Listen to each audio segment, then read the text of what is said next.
사도행전 2장 마지막 부분에 나와 있는 이 말씀을 가지고 교회가 어떤 곳인가, 교회는 어떤 곳이 되어야 하는가, 교회의 모델에 대해서 한번 생각을 하기를 원합니다.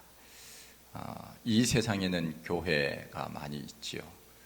교회를 신학적으로 두 개로 나눈다면은 교회는 보이는 교회가 있고 보이지 않는 교회가 있습니다. 비주얼 교회와 인비주얼 교회 이렇게 이야기를 하는데, 보이는 교회는 지상의 교회를 보이는 교회라 그렇게 이야기를 하고, 보이지 않는 교회를 천상의 교회, 천국이라고 이야기를 합니다. 그래서 우리는 지금 이 땅에 보이는 교회 속에서 살아가고 있는 그런 사람들이지요. 그래서 우리는 장차 영원한 하나님의 나라에 갔을 때 그곳에 이제 믿는 자들이 함께 모여서 하나님께 영광을 돌리고 찬양하며 그렇게 살아가는데, 우리가 이 땅에서는 그럼 교회가 어떤 모습으로 되어져야 하는가, 그것을 이제 오늘 본문을 통하여서 묵상하기를 원합니다. 이 땅에 완전한 교회는 없습니다. 완전한 사람도 없는 것처럼 완전한 교회도 이 세상에는 없지요. 우리가 완전한 교회를 찾는다 하는 것은 내가 완전해질 때 완전한 교회를 찾을 수가 있지요. 그렇기 때문에 이 세상에는 완전한 교회라고 하는 것은 없습니다. 다만 완전을 위해서 갈 뿐이고, 또 우리는 거기에 대해서 더 하나님께 기도해야 될 뿐입니다. 참교회라고 하는 것, 이것은 어떤 교회가 참교회냐, 세상에 여러 가지 기관과 다른 것이 교회에 있다면 그것은 바로 예수 그리스도의 십자가와 부활이라고 말할 수 있습니다. 교회 안에 예수님의 십자가와 부활이 증거되지 않고 선포되지 않는다면 그곳은 교회가 아니지요. 그것은 세상적인 하나의 기관에 불과할 겁니다. 그러나 여기에서 하나님을 찬양하고 예수 그리스도의 십자가와 부활이 선포되기 때문에 여기가 바로 교회라고 말할 수가 있지요. 그래서 십자가와 부활을 말하지 않는 교회, 인간적인 윤리와 도덕, 그리고 어떤 철학, 이것을 말하는 곳, 그것은 교회가 아닙니다. 교회에는 생명이 있어야 되는데 그 생명은 곧 예수 그리스도라고 말할 수 있습니다. 그런 면에서 이 지상의 교회는 예수 그리스도를 모시고 예수님께서 우리를 위하여 십자가에서 죽으시고 부활하셨다고 하는 것을 증거하고, 또 그것을 믿으며 사는 사람들, 이 사람들이 모인 곳이 교회다 이렇게 말할 수가 있지요. 그런 면에서 우리는 초대교회, 우리가 쉽게 초대교회 이렇게 이야기를 하는데, 초대교회의 정확한 명칭은 예루살렘 교회 이렇게 말할 수가 있지요. 모든 교회의 시작은 예루살렘 교회입니다. 예수님께서 승천하실 때 너희들이 예루살렘을 떠나지 말고 내가 너희들에게 보내줄 성령을 기다리라. 그래서 그들은 예루살렘을 떠나지 않고 마가의 다락방에서 모여서 기도했을 때 성령의 충만함을 받게 됩니다. 그것이 초대교회의 제 첫 번째 교회, 예루살렘 교회지요. 이 사람들이 이곳에 모여서 함께 믿음 생활을 했는데, 오늘은 여기 나와 있는 말씀을 중심으로 해서 그 교회는 어떤 모습으로 신앙생활을 했는가, 한 10가지 정도로 우리가 한번 생각을 해보고자 합니다. 첫째는 42절 말씀에 보면은 오늘 그 위에 있는 말씀인데, 사도의 가르침을 사도의 가르침을 받았다. 첫째, 이 초대교회는 어떤 교회냐 하면은 가르치는 교회다. 가르치는 교회니까 상대적으로 배우는 사람들이 있겠지요. 그러니까 가르치고 배우는 교회가 초대교회입니다. 그 사도행전 2장에 보면은 이 사람들이 성령의 충만함을 받게 되는데, 성령의 충만함을 받은 것, 그것으로 어찌 보면은 만족할 수도 있었습니다. 왜냐하면은 내가 성령의 충만함을 받았는데 더 이상 무엇을 더 내가 얻을 이유가 있겠느냐, 이렇게 생각할 수도 있겠죠. 성령 충만했으면 그것으로 만족한데 뭘 또 가르치고 배울 필요가 있겠느냐. 그러나 그렇지 않았습니다. 우리가 신앙생활을 할 때는 항상 두 가지를 생각해야 되는데, 그것이 바로 우리가 지성적인 것, 다시 말하면 이성적인 것과 감성적인 것, 이것이 조화를 이루어야 됩니다. 머리로는 우리가 많이 알지만 가슴이 뜨겁지 않다든가, 가슴은 뜨거운데 머리가 온전히 예수 그리스도의 놀라운 것들을 알지 못한다. 그러면은 균형 잡힌 신앙생활을 하기가 어렵습니다.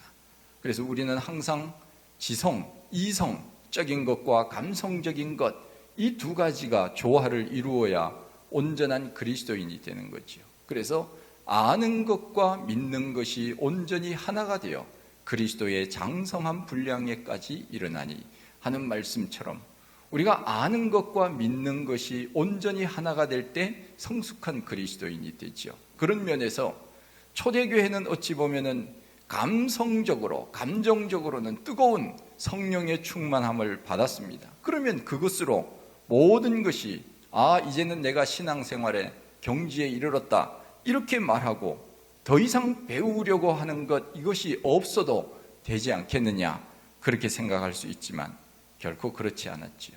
초대교회는 성령의 충만함을 받았지만 사도들이 가르치고 성도들은 배우는 데 힘썼다 하는 겁니다.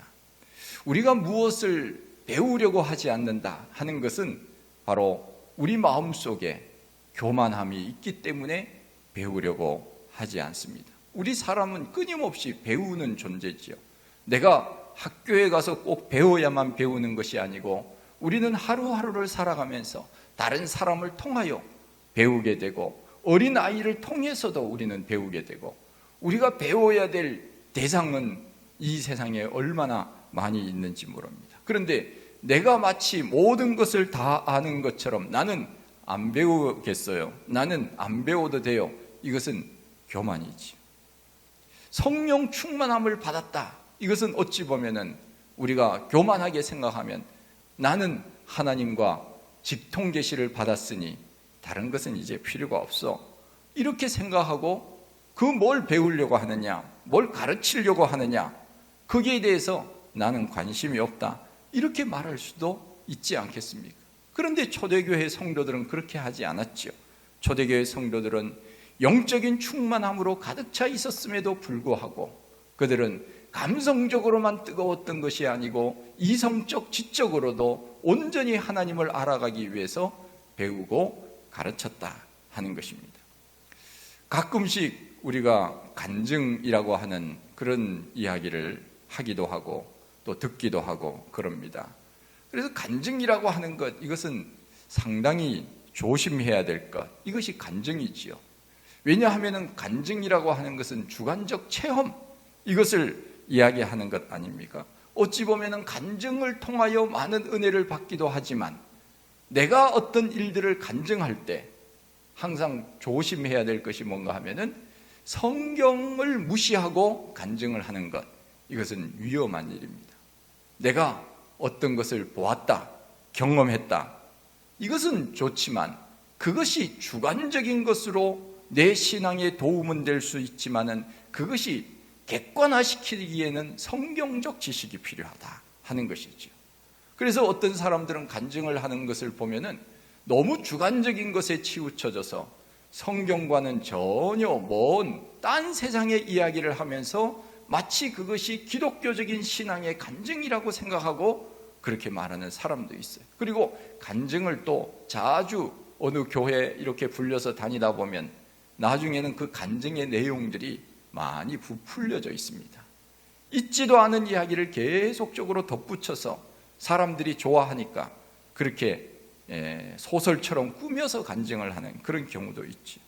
간증이라고 하는 것, 이것은 우리가 참 체험해야 될 그런 일 중에 하나지요. 내가 어떤 성령의 충만함을 받고 환상을 보았고 주님을 만났고 이런 것들이 우리들에게는 중요하지만, 그러나 언제나 성경적 지식에 비추어 볼 때 그것이 내 간증과 일치가 되는지를 확인할 수 있어야 된다 하는 것이지.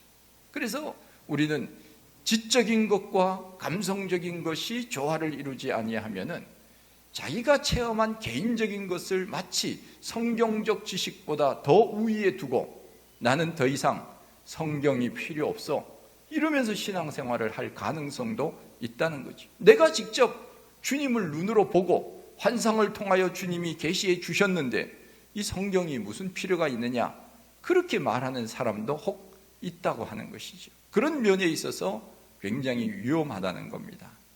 우리는 언제나 성령의 충만함을 받았지만, 그러나 이것이 성경적 지식에 부합되는지 아니면 내 개인적인 이론과 지식을 앞장 세우는지 그것을 생각해야 돼. 그래서 우리는 두 가지를 조화를 이루지 아니하면은 잘못된 신앙에 빠질 가능성이 많습니다. 그런 면에서 저는 우리 교회가 이제 통합측, 장로교 통합측 교회인데, 장로교 통합측 교회 신앙은 뭐냐? 중심에 선 신학이라 이렇게 이야기를 합니다. 치우치지 아니하는 신학, 중심에 선 신학. 그러면 중간이냐? 중간이 아니에요. 이것도 아니고 저것도 아닌 그것이 아니라 언제나 하나님의 말씀을 중심에 두고 하나님을 믿는 신학이 바로 우리 교단의 신학이에요. 그렇기 때문에 한쪽으로 너무 치우치게 되면 다른 쪽을 무시하게 되거나 혹은 그것을 폄훼시키는 그런 어떤 신앙의 모습을 종종 발견을 하게 됩니다. 우리가 건강한 믿음의 사람이라면은 성령의 충만함을 받은 동시에 지식적, 성경적 지식을 가지고 바르게 신앙생활을 해야 돼요. 그렇지 않으면 이단에 빠지기도 하고 자기 신앙이 최고 좋은 것처럼 그렇게 교만해질 수도 있다 하는 겁니다. 그런 면에서 초대교회 성도들은 배우기를 주저하지 않았다 하는 것이죠. 열심히 배웠다, 가르치고 배웠다 하는 것이죠. 건강한 사람은 뭐든지 다 잘 먹습니다. 그래서 먹고도 또 먹으려고 하고 소화가 잘 되니까 그렇게 됩니다. 영적인 건강도 마찬가지예요. 영적인 건강도 하나님 앞에 나와서 말씀을 듣고 또 돌아서면 다시금 또 듣고 싶고 또 집에 가면 빨리 주일이 오기를 기다리고 수요일이 오기를 기다리고, 건강한 영적인 신앙을 가진 사람들은 자꾸 하나님의 말씀을 듣고 싶어요. 사모한다 그 말이에요. 우리가 좋아하는 사람이 있다, 보고 싶은 사람이 있다, 그러면은 우리가 멀리 있으면 가지 못하지만 가까이 있으면은 자꾸 만나고 싶어지고, 정민 형제 그렇죠? 예, 자꾸 만나고 싶어지고 전화하고 싶어지고 궁금해지고 어떻게 지냈는지 안부를 묻고 그렇게 하지 않습니까? 저는 이 원리가 신앙생활도 마찬가지다. 그래서 제가 자주 귀에 딱지가 않도록 늘 하는 말이 뭐냐 하면은, 우리가 하나님 앞에 자주 나오지 않고 믿음 좋은 사람은 없다. 저는 늘 그렇게 이야기를 합니다. 제 이론이 틀릴 수도 있지만 그러나 제가 볼 때는 그래요. 교회를 잘 나오지 않는데 믿음이 좋을 리가 있겠습니까? 한 달에 한 번씩 나오는데 믿음이 좋을 리가 있겠습니까? 하나님을 사모하는 사람, 하나님을 사랑하는 사람이 어떻게 하나님 전에 한 달에 한 번 나올 수 있겠습니까? 말로는 사랑한다고 말할 수 있을지 몰라도 그것은 행동이 없다면 그것은 진정으로 사랑하는 것이 아니죠. 사랑하면 가까이 가고 싶고 가까이 있고 싶고 늘 말하고 싶고 상대방의 말을 듣고 싶고 그런 건 아니겠습니까? 그런 면에서 우리가 성령의 충만함을 받았다고 더 이상 나는 아무것도 더 이상의 필요가 없어 이렇게 말한다면 그것은 영적인 교만이지. 우리는 언제나 성령의 충만함을 받았다고 해도 하나님의 말씀에 비추어서 이것이 옳은지 그런지 항상 내 자신을 비추어 봐야 돼. 그런 면에서 우리가 영적으로 건강하다면 하나님의 말씀을 또 배우고 또 배우고 또 듣고 또 듣고 이 일이 계속적으로 일어나야 된다 하는 것이죠. 그래서 주관적 체험과 더하기 객관적 교육이 함께 이루어질 때 그 사람은 성숙한 그리스도인으로서 그 어떤 유혹과 이단의 시험이 와도 흔들리지 않게 되는 거예요. 왜? 개인적인 체험이 있고 성경적 지식에 비추어 볼 때 예수 그리스도의 십자가와 부활, 이것은 역사적 사건이고 나와 관계된 사실이기 때문에 흔들리지 않는 거지. 믿는 것과 아는 것이 하나가 될 때 온전한 그리스도인으로 성장할 수가 있는 것이지. 이 초대교회에 있었던 성도들, 이 사람들은 지금 이 사도행전 2장이 바로 베드로의 설교 아닙니까? 그들이 혹 이런 생각을 했다고 합시다. 야, 저 베드로 어부 아니야? 저 갈릴리 그 바닷가에서 고기 잡았던 사람, 배우지도 못했던 사람, 내가 왜 저 사람 밑에서 배워야 돼? 왜 저 사람 이야기하는 것을 들어야 돼? 이렇게 생각했다면 그 사람들이 어떻게 베드로의 설교를 듣고 우리가 어찌할꼬 하면서 회개의 역사가 일어났겠습니까? 가르칠 때 겸손함으로 받아들일 수 있는 사람, 그 사람이 바로 성숙한 그리스도인이 아니겠습니까? 그런 면에서 교회는 언제나 가르치기를 힘써야 되고 또 배우기를 힘쓰는 그런 교회가 좋은 교회지요. 모델 교회지요. 내가 그것을 배운다 하는 그 말은 무슨 뜻입니까? 이것은 겸손을 의미합니다. 겸손. 영적으로 내가 저분에게 배우겠다 하는 것은 영적인 겸손을 의미하지. 우리나라 사람들은 싸울 때 어떻게 싸우느냐, 뭐 어디 사느냐, 뭐 이런 것도 묻지요. 묻는데 우리나라 사람들이 묻는 것 중에서 빠지지 않는 거, 나이가 몇이야? 이렇게 얘기하잖아요. 그래서 서열을 정해서 나이도 아직 어린 것이, 뭐 호적에 잉크도 안 마른 놈이 뭐 그러면서 싸우지 않습니까? 이 나이를 가지고 서열을 따져서 우위를 점으려고 하는 그런 심성, 이런 것들이 우리나라 사람들에게 많이 있습니다. 그런데 우리가 배우는 것은 나이를 떠나서 배우려고 하면 안 돼. 내가 어떻게 저 어린 사람한테 배워?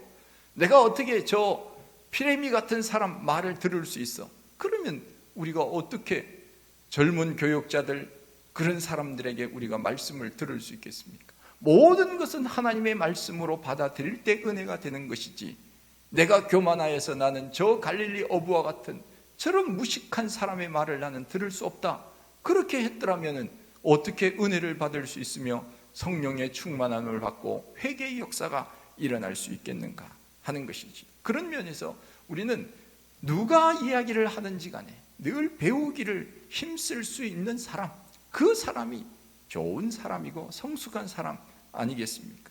그런 면에서 우리는 끊임없이 교회는 제대로 가르쳐야 되고 교회는 제대로 또 배워야 돼요. 예수님께서 복음서에 보면은 자주 말씀하신 내용 중에 하나가 뭔가 하면은 예수님께서 가르치셨다 하는 표현이 아주 많이 나옵니다. 예수님께서 가르치셨다. 예수님은 끊임없이 가르치셨어요. 사람들 모여 있을 때마다 가르치셨어요. 천국의 복음을 가르쳤어요. 잘못된 것을 바리새인들과 사두개인들과 그리고 율법을 강조하는 사람들, 이 사람들에게 가르쳤어요.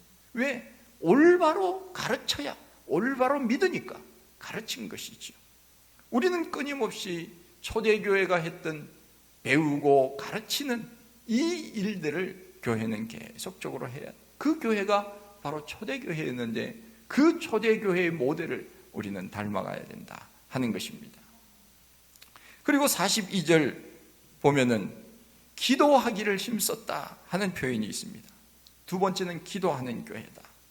자, 성령 충만했으면 그것으로 더 이상의 기도가 필요하겠습니까? 그러나 성령 충만을 받았지만 그 성령 충만을 유지하기 위해서는 어떻게 해야 되느냐? 계속적으로 우리는 기도해야 돼요. 성령 충만을 받기 위해서도 주여 성령의 충만함을 나에게 주십시오, 그렇게 기도해야 되지만 성령의 충만함을 받고서도 끊임없이 주님 성령의 충만함이 내 안에 지속되게 해 주십시오, 그러기 위해서 우리가 계속 기도해야 되는 거예요. 우리가 하루 한 끼 밥을 먹었다. 그러면은 어떻게 합니까? 밥을 먹음으로 인하여서 이제는 더 이상 밥을 먹지 않아도 되느냐? 하루에 아침 먹고 그 다음에 또 뭐 먹어요? 점심 먹고 또 저녁 먹고 또 뭐 먹어요? 간식 먹고 그렇게 이제 하여간 먹지 않습니까? 우리가 계속적으로 먹는 것처럼 기도도 마찬가지입니다. 내가 어제 기도했기 때문에 오늘 기도 안 해도 된다. 그게 아니에요. 어제 기도하고 한 달 후에 기도하려고 해보세요. 기도가 잘 되는가? 끊임없이 우리는 육신의 밥을 먹음으로 육신의 건강을 유지해 나가듯이 영적인 것도 마찬가지 끊임없이 우리는 영적으로 하나님 앞에 온전히 서기 위해서 계속적으로 기도해야 됩니다. 교회의 부흥을 위해서 기도하고 교회의 화평을 위해서 기도하고 교회가 선교적 사명을 감당하기 위하여 기도하고 박해가 있다면 교회가 박해를 견디기 위해서 기도하고 가정을 위해서 나라를 위해서 지도자들을 위해서 세계 복음화를 위해서 어렵고 고통당하는 우리의 이웃을 위하여 우리가 기도해야 될 것이 얼마나 많이 있는지 몰라요. 그런데 성령 충만을 받은 것으로 인하여서 나는 더 이상 기도가 필요 없어. 그러면 그 기도의 불길이 계속 되겠습니까? 예수님께서 변화산에서 올라가신 다음에 하늘나라의 영광을 보여주고 나니까 베드로가 여기 있는 것이 좋사오니 여기서 집을 짓겠습니다. 하나는 모세를 위하여, 하나는 엘리야를 위하여, 하나는 주님을 위하여 우리 여기 집 짓고 사십시다. 천국이 얼마나 좋았으면 그 말을 했겠습니까? 저는 충분히 이해가 돼요. 너무 좋으니까 우리가 어디 갔을 때 너무 좋으면 야 여기다 그냥 자리 펴자 그렇게 얘기하지 않습니까? 그것처럼 베드로도 천국의 영광을 보니 너무 좋았어요. 그런데 예수님께서 내려가자 산 아래로 내려갔습니다. 산 아래 무슨 일이 일어났습니까?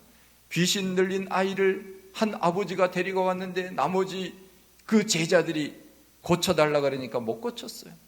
그랬더니 이 아버지가 하는 말이 당신의 제자들은 왜 못 고칩니까? 예수님이 그 귀신을 물리치지 않았습니까? 그러면서 예수님께서 하신 말씀이 기도 외에는 이런 유가 나갈 수 없느니라. 주님 말씀하셨어요. 제자들에게는 교만함이 있었는지도 몰라요. 전에는 분명히 예수님께서 우리들을 파송할 때 귀신을 쫓아내고 병자를 고치고 놀라운 역사를 우리들에게 허락해 주셨는데 우리가 언제든지 그러면 그런 역사가 일어날 줄 알았어요. 교만했던 것이죠. 그러나 그런 역사가 이번엔 일어나지 않았어요. 왜 일어나지 않았냐? 그때 기도한 것만 믿고 교만했거든요. 지금 또 기도해야 되는데 지금은 기도 안 하고 옛날에 기도했던 것으로 다 됐다. 그러니 역사가 일어날 수 있었겠습니까? 전에 기도했다 그래도 오늘 우리는 또 기도해야 돼요. 어제 기도했다 그래도 오늘 또 기도해야 돼요. 기도는 하나님과의 호흡입니다. 끊임없이 우리가 숨을 쉬지 않으면 살아갈 수가 없지요. 끊임없이 우리는 호흡해야 살아가듯이 주님과 끊임없는 교통, 이것이 바로 기도 아니겠습니까? 기도 중에 제일 좋은 기도는 새벽 기도예요. 새벽 기도. 기도 중에 최고 좋은 기도는 새벽에 하는 기도. 왜 새벽에 하는 기도가 좋으냐? 새벽은 첫 시간이니까 좋고 또 사람들에게 어떤 일을 방해받지 않아서 좋고 어떤 분들은 새벽 기도 나오라 그러면 그렇게 이야기합니다. 목사님 꼭 새벽에 나와야 됩니까? 그럼 제가 얘기하죠. 예, 새벽에 나와야 됩니다. 그렇게 얘기해요. 왜 새벽에 나와야 됩니까? 저녁에 하면 안 됩니까? 안 됩니다. 왜 안 됩니까? 저녁에 기도해 보십시오. 잘 되는가? 제가 그 얘기를 하고 싶어요. 저녁은 방해받는 시간입니다. 뭐 할 일이 너무 많아요. 텔레비전 봐야죠. 무슨 뭐 음식 준비해야죠. 뭐 집에 와서 뭐 해야 할 일들이 많아요. 전화 받아야 되죠. 뭐 여러 가지 일 처리해야지. 분주해요. 마음이 산만해서 기도가 안 돼요. 그렇기 때문에 일을 시작하기 전에 하나님 앞에 먼저 기도하는 그 집중된 시간, 그것이 바로 새벽이에요. 그래서 기도는 새벽에 하는 게 좋아요. 그리고 어떤 분들은 목사님 꼭 교회 나와서 해야 됩니까? 교회 나와서 해야 돼요. 왜 그러냐? 집에서 해봤잖아요. 집에서 기도가 잘 되던가요? 우리가 코로나 바이러스로 인하여서 집에서 예배드리고 집에서 기도하고 잘 되던가요? 아마 제가 늘 얘기하잖아요. 예언의 은사는 못 받아도 저는 짐작의 은사는 받았기 때문에 딱 보면 알아요. 벌써 집에서 예배 제대로 안 됩니다. 온라인 이거 예배 그냥 누워서 이렇게 보는 사람도 있고 왔다 갔다 하면서 대충 듣고 집중이 안 됩니다. 그래서 우리는 학교에 가서 공부를 해야 되고 선생님 앞에서 공부를 해야 되고 그래야 그 공부가 집중이 되는 거예요. 우리가 온전히 믿음으로 서지 아니하면 역사가 일어나지 않아요. 그런 면에서 우리는 끊임없이 주님 앞에 나와서 기도하기를 힘쓰는 그런 교회가 되어야 됩니다. 초대교회는 바로 기도하기를 힘쓰니라 기도하는 그런 교회였다 하는 것이죠. 끊임없이 우리는 기도하기를 쉬지 말아야 됩니다. 항상 기뻐하고 그 다음에 뭡니까? 그 다음에 뭐예요? 잊어먹었어요? 항상 기뻐하고 쉬지 말고 기도하고 범사에 감사하고 항상 기뻐하고 쉬지 말고 기도하고 쉬지 말고 기도하는 거 사무엘이 얘기했잖아요. 내가 하다가 쉬는 죄를 범하지 않게 해주십시오. 끊임없이 주님을 생각하면서 사는 것, 이것이 기도지요. 초대교회가 그렇게 했던 것처럼 우리도 그렇게 해야 됩니다. 세 번째는 두려움이 있는 교회였다. 43절에 보면은 사람마다 두려워하는데, 이 두려움이 있다 하는 이 말은 무슨 뜻입니까? 하나님을 경외했다, 그런 뜻이에요. 우리가 하나님 앞에 섰을 때 우리는 언제나 옷깃을 여미고 하나님 앞에 온전히 설 수 있도록 해야 돼. 왜? 우리의 하나님은 위대하신 분, 창조주 하나님이시기 때문에 우리는 그 앞에서 잠잠해야 되는 거예요. 그런 면에서 영적인 두려움, 영적인 권위로 사도들이 가르칠 때 그들은 마음속에 두려움이 있었다 하는 것이지. 그래서 우리는 언제나 우리 마음속에 하나님을 경외하는 두려운 마음을 가지고 신앙생활을 해야 돼. 전도서 5장 1절에 나와 있는 것처럼 너는 하나님의 전에 들어갈 때 내 발을 삼갈지니라. 언제나 주님 앞에 나아갈 때 두려움과 떨림으로 하나님 앞에 나가는 거지. 옛날에는 인쇄술이 발달되지 않았을 때 성경을 필경하는 사람들이 있었어요. 성경을 쓰는 사람들이 있었죠. 그 사람들은 성경을 쓸 때마다 성경을 쓰다가 여호와라고 하는 이름이 나오면 두렵고 떨려서 여호와, 내가 어찌 감히 하나님의 이름을 그렇게 내가 함부로 쓸 수가 있겠느냐? 그래서 여호와라고 하는 이름을 쓰지 못했어요. 내가 어찌 인간이 창조주 하나님의 이름을 내가 글로 표현할 수 있겠느냐? 그래서 붓을 다시 씻어서 깨끗한 붓으로 썼다고 하지 않습니까? 또 그뿐만 아니라 하나님의 이름을 쓰기가 두려우니까 하나님을 주라고 그렇게 겸손하게 썼다, 그런 일이 있지 않습니까? 그래서 주라고 하는 것이 아도나이, 그렇게 바꾸어서 썼습니다. 야훼라고 하는 표현을 감히 쓰지 못해서 아도나이라고 하는 표현으로 바꾸어서 쓴 겁니다. 영적으로 하나님 앞에 우리가 설 때 우리는 적나라하게 우리의 모습이 다 드러나지 않습니까? 죄인은 우리가 어떤 투명한 우리의 어떤 그런 것들에 저울에 비추어 볼 때 우리의 모든 것들이 다 드러나기 때문에 그분 앞에서는 우리가 꼼짝을 못하는 것이지. 우리가 사람 앞에서는 들키지만 않으면 되지요. 그러나 하나님 앞에서는 들키지 않는 죄는 없어요. 그런 면에서 우리는 하나님 앞에 섰을 때 두려움과 떨림으로 서는 것, 그 초대교회 성도들이 사람마다 두려워하는데 영적인 두려움으로 하나님을 섬겼고 사도들이 가르치는 그 영적인 권위에 두려움을 가졌던 것이지. 그래서 그들은 교회가 든든하고 평안히 서가는 그런 교회로 나아갈 수 있었다 하는 것입니다. 네 번째는 표적이 있는 교회였습니다. 표적이 많이 나타났다. 표적이라고 하는 것은 눈으로 보여지는 것, 이것이 바로 표적이지. 치유의 역사, 귀신이 나가는 역사, 이런 것들. 영적으로나 육적으로나 고쳐지는 그런 놀라운 역사들, 이런 것들이 많이 일어났지.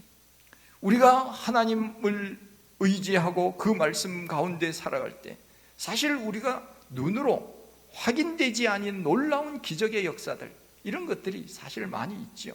그것을 우리가 깨닫지 못해서 그럴 뿐이지. 코로나 바이러스로 인하여서 우리가 전에 깨닫지 못했던 것이 무엇이냐?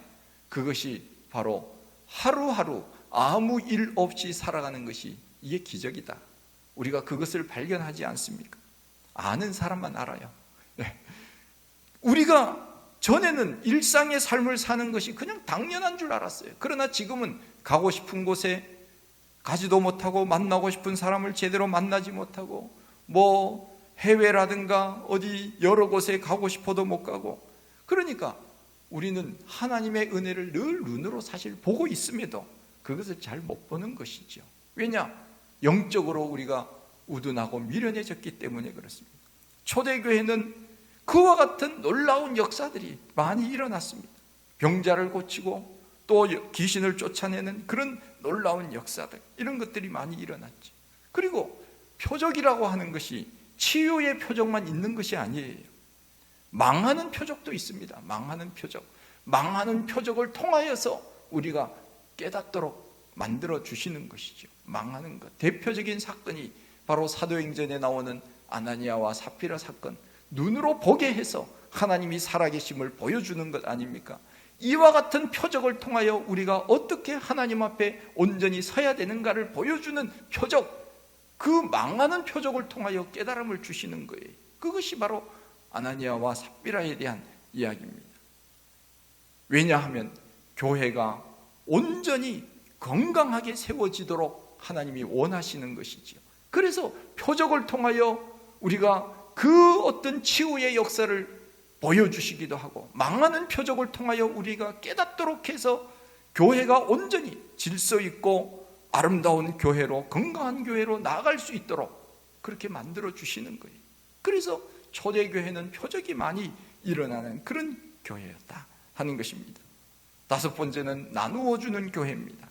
물건을 자기 것을 자기 것이라고 말하지 않았다. 나눔이 있는 교회. 교회가 해야 될 여러 가지 것들이 있지만은 나눔에 대해서 그 두 가지 정도 우리가 이야기를 한다면, 어떤 물건을 나누고, 물론 사람도 마찬가지지만 물건을 나눈다든가 이런 것들을 우리는 섬김이라고 이야기합니다. 나눔과 섬김을 디아코니아라고 하는 헬라어를 씁니다. 디아코니아, 나누는 일들이 초대교회 안에 많이 일어났다 하는 것이죠. 나누는 것. 그리고 뒤에도 나오지만은 교제하는 교회, 이거는 코이노니아. 그래서 디아코니아와 코이노니아가 교회 안에서는 같이 일어나야 됩니다. 이것은 무엇을 의미하는가? 성령의 충만함을 받고 사도의 가르침을 받고 서로 또 기도하고, 그러니 그들 마음속에 이기심이 사라진 거예요. 욕심의 문제가 사라진 거예요. 내가 하나님 앞에 성령 충만함을 받고 기도하다 보니까 어려운 사람들이 눈에 보이기 시작하는 거예요. 저도 새벽에 이렇게 기도하면은 사람들이 생각이 나요. 생각지도 못한 사람들이 생각이 나요. 그래서 그 사람들을 위해서 나도 모르게 기도하게 됩니다. 왜 그 사람이 생각나는지를 저도 몰라요. 그런데 정말 수십 년 전에 알던 사람이 생각이 나서 그 사람을 위해서 기도할 때가 있어요.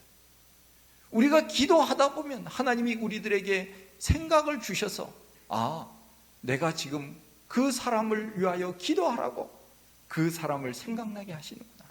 그래서 기도하는 것이죠. 그리고 어떤 경우에는 그 사람이 생각나서 가끔씩 연락을 해보면 그 사람이 어려움에 처해 있는 그런 경우도 있어요. 그 사람을 위하여 기도하라고, 그 사람의 고통을 같이 아파하도록 하기 위해서 생각나게 하시는 그런 일들이 많이 있거든요. 그런 면에서 초대교회는 긍휼히 여기는 마음, 사랑하는 마음, 자기의 것을 자기의 것이라고 하지 아니하고 이기심과 욕심을 버리고 가난한 자를 돌보면서 고난당하는 자와 함께 울고 기뻐하는 자들과 같이 웃고 하는 그런 교회가 될 수 있었다 하는 것이지. 우리 교회도 앞으로 이제 좀 하면은 좋겠는데, 바자회나 이런 것들을 통해서 그 서로 나누어 주는 것, 플로잉이라고 이야기하는데 나누어 주는 것. 그래서 어떤 교회는 아주 큰 교회인데 어떤 교회는 집에서 쓰지 않은 좋은 것들, 한 번도 쓰지 않은 좋은 것들, 이런 거 있으면은 가져오십시오. 한 번 써도 좋고 두 번 써도 좋고 그런 거 있으면 가져오십시오. 그래서 성도님들이 많으니까 그냥 가져와서 그냥 성도님들끼리 그냥 그 물건을 그냥 필요한 대로 이제 사서 이제 그 고아원을, 아이들 위탁시설하는 그 아이들 그 집을 하나 지었대. 한 1억 가까이 모였는데, 그래서 집에서 안 쓰는 것들 놔두면은 평생 그거 안 쓸 수 있거든요. 그러니까 그거 가져와서 서로 필요한 것으로 그냥 나눠줘도 좋지만은 우리가 더 유익한 일들을 하기 위해서 아마 어느 정도의 금액을 주고 이제 팔아서 그걸 가지고 이제 그렇게 집을 지은 거지요. 그러니까 우리가 이 세상에서 하나님 앞에 갈 때는 아무것도 가지고 가지 않는데 우리는 너무나도 많은 것을 쌓아놓고 살 때가 많이 있지. 제가 그 미국에 보면은 사람들이, 미국은 그 잔디밭이 늘 있고 또 창고가 있어요. 항상 그 집에 창고가 마치 집 같은 창고가 있어요. 거기에는 잔디 깎는 기계, 무슨 또 차도 넣어놓고 또 여러 가지 장난감, 여러 가지 그 집수리 하는데 필요한 물건들 꽉꽉 채워놔요. 제가 늘 그걸 보면서 생각하니, 이 미국 사람들 창고에 있는 것만 팔아주어도, 팔아서 저 북한에 보내도 북한 사람들 다 살겠다. 그 정도로 물건이 많아요. 그래서 그 사람들은 주기적으로 그 물건을 잔디밭에 내놓고 팔거든요. 야드 세일이라 그래서. 그래서 어려운 사람들 혹은 필요한 사람들 이렇게 나눠주는 것, 참 이것이 필요하다 하는 그런 생각을 했습니다. 초대교회가 바로 나누어 주는 그런 교회였다 하는 것이죠. 그리고 모이기를 힘쓰는 교회, 6번째, 모인다 하는 것은 바로 예배를 의미하죠. 예배 혹은 소모임 이런 것들, 모이기를 힘쓰는 교회, 늘 하나님 앞에 모이기를 힘쓰는 그런 성도들이었다. 그래서 우리는 그날이 가까움을 볼수록 더욱더 모이기에 힘쓰라 그랬어요. 모이기에 힘쓰라. 수요일에는 어디 수산물 시장에 갔습니까? 수요일에, 수요일에도 우리가 주님 앞에 나오기를 힘써야 되겠죠. 왜냐하면은 우리가 공예배니까 늘 힘쓸 수 있도록. 그래서 모여서 주님 앞에 예배 드리고, 정말 우리의 삶을 주님 앞에 드리는 그 표시가 바로 예배 아닙니까? 그리고 7번째는 친교하는 교회. 아까도 얘기했지만은 코이노니아, 떡을 떼고 서로 차별 없이 형제와 자매로 지내는 것, 이것이 초대교회였다 하는 것입니다. 그리고 8번째는 기뻐하는 교회. 기쁨은 바로 구원받았기 때문에 기쁜 거예요. 내가 많이 가졌기 때문에 기쁜 것이 아니고, 부귀영화를 누리기 때문에 기쁜 것이 아니고, 기뻐하는 이유는 영적인 기쁨. 내가 구원을 받았으니 이게 얼마나 기쁘냐. 영적인 기쁨을 가지고 그들은 신앙생활을 했습니다. 그 다음에 찬미하였다, 하나님을 찬양하였다 하는 것이지요. 교회 생활에 있어서 없어서는 안 될 것, 그것이 바로 노래예요. 음악. 그래서 예배 순서에 보면 성경 봉독, 기도, 설교, 사도신경, 주기도문 이런 거 외에는 나머지는 다 음악이에요. 음악. 그래서 음악은 교회 음악에서부터 모든 이 세상의 음악은 발전이 됐어요. 그래서 유명한 사람들은 대부분 교회에 다니는 사람들, 위대한 음악가들, 작곡가들 다 교회에서 영적인 영감을 받고 그렇게 노래를 부르고 작곡을 하고 그런 사람들이에요. 그러니까 이 찬양이 얼마나 중요한가. 늘 우리는 하나님 앞에 찬양으로 영광 드리는 그런 교회가 되기를 힘써요. 그래서 우리가 성가대, 그 다음에 찬양팀, 여러 가지 우리가 정말 그야말로 새벽 기도부터 시작해서 우리가 찬양으로 시작하고 또 하루를 마칠 때도 찬양으로 마치고 늘 우리의 삶이 찬양으로 하나님 앞에 영광 돌리는 그런 삶이 되어야 된다. 그래서 새들백 교회라고 하는 그 교회는 릭 워렌 목사님 심호하시는 그 교회는 찬양이 얼마나 힘이 있는지 몰라요. 찬양이, 그래서 사람들이 와서 뭐라고 하는가 하면은, 야, 이 교회는 찬양이 왜 이렇게 요란하고 왜 이렇게 시끄럽고, 이제 그 사람에게는 찬양이 안 맞았던 것이죠. 그런데 그 교회는 이 무대 위에 수많은 악기들이 있어요. 제가 새들백 교회 한 10번 이상 갔었어요. 그런데 이 악기 팀들, 드럼으로 비롯해서 전자, 기타, 뭐 수많은 악기들이, 피아노, 올겐, 뭐 이 신디, 이런 것들이, 신디가 몇 개인지 몰라요. 한 4개인가 5개인가 돼서 그 사람들이 각각의 그 이제 악기를 막 패고 두드리는데 얼마나 하여간 신이 나서 춤을 추듯이, 그냥 신디를 하는 사람은 춤을 추듯이 그냥 이렇게 악기를 연주하고, 그래서 그 음악을 싫어하는 사람들이 200명 이상 교회를 떠났대요. 그래서 이제 사람들이, 야, 이거 음악 계속 해야 되느냐? 목사님은 계속 해야 된다, 그렇게 했어요. 그랬더니 음악을 좋아하는 사람이 교회에 몰리기 시작했는데 2,000명 이상이 음악이 좋아서 이 교회 다닌다, 그런 설문조사가 나와요. 그러니까 음악 싫어하는 사람 200명 떠났지만 2,000명이 음악 때문에 찬양이 좋아서 교회 온 거예요. 그러니까 끊임없이 교회는 하나님 앞에 뜨겁게 찬양하고 찬양을 통하여서 은혜를 받는 일들이 얼마나 많습니다. 그래서 우리 교회도 앞으로는 이 찬양팀, 그 다음에 또 뭐 성가대, 물론 성가대도 각 예배마다 성가대 찬양팀도, 어떤 교회 보니까 수요 예배 찬양팀, 주일 찬양팀, 뭐 금요 찬양팀도 또 많아요. 그러니까 교회는 찬양을 통하여서 하나님 앞에 늘 영광 돌릴 수 있는 초대교회가 그런 교회였지. 그 다음에 마지막 10번째는 칭찬받는 교회다. 성도들이 칭찬을 받았다. 누구에게? 세상 사람들에게. 야, 저 사람은 교회 다니는 사람, 참 교회 다니는 사람이 다르긴 다르구나.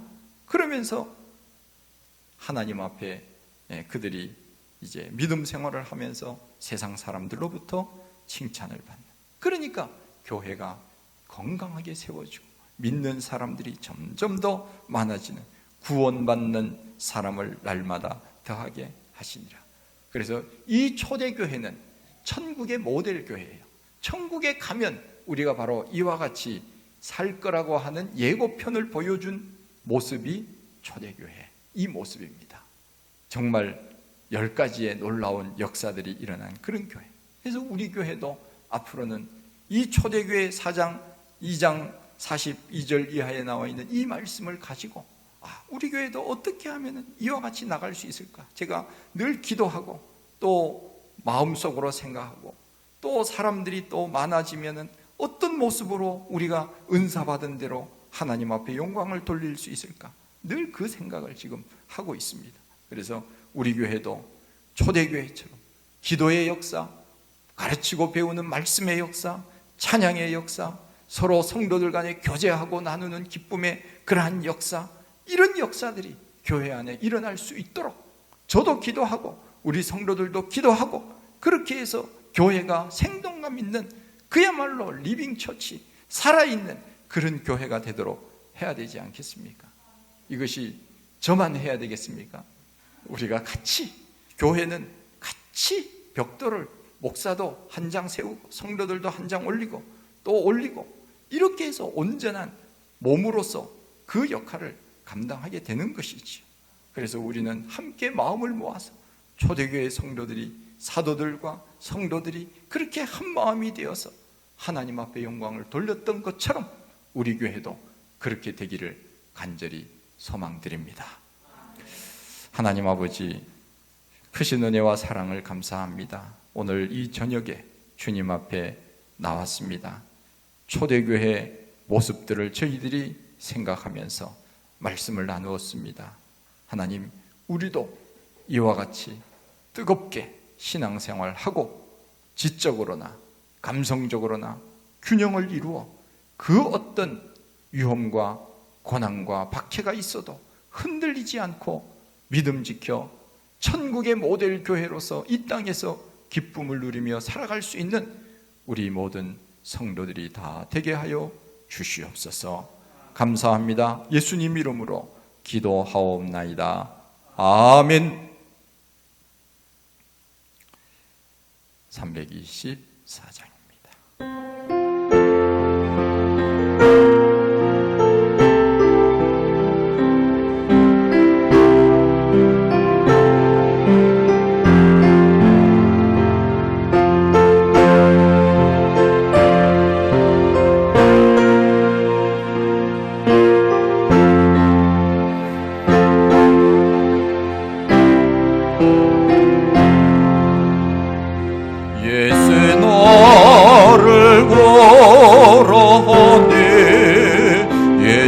나를 원하니 어디든지 주를 따라 주와 같이 어찌 가려니 주의 인도하심 따라 주의 인도하심 따라 어디든지 주를 따라 주와 같이 어찌 가려니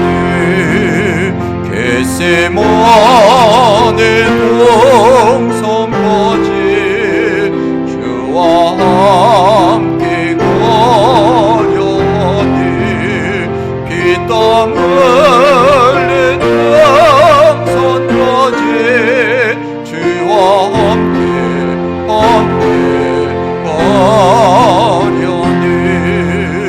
주의 인도하심 따라 주의 인도하심 따라 어디든지 주를 따라 주와 같이 하려니 심판하실 자리까지 주와 함께 가려니 심판하실 자리까지 주와 함께 가려니 주의 인도하심 따라 주의 인도하심 따라 어디든지 주를 따라 주와 같이 하려니 주가 크신 은혜 내려 나를 항상 돌보시고 크신 영광 보여주며 나와 함께 하시니 주의 인도하심 따라 주의 인도하심 따라 어디든지 주를 따라 주와 같이 하려니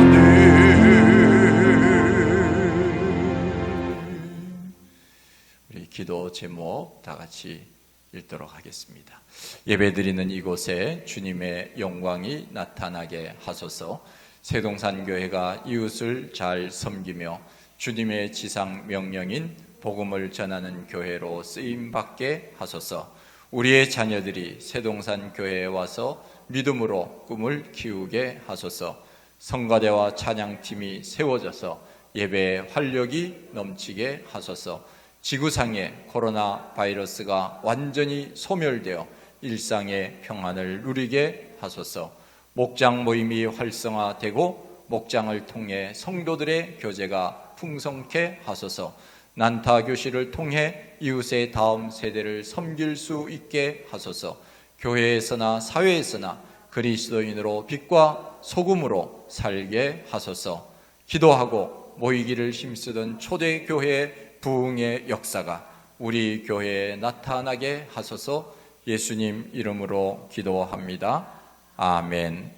하늘에 계신 우리 아버지, 아버지의 이름을 거룩하게 하시며 아버지의 나라가 오게 하시며 아버지의 뜻이 하늘에서와 같이 땅에서도 이루어지게 하소서.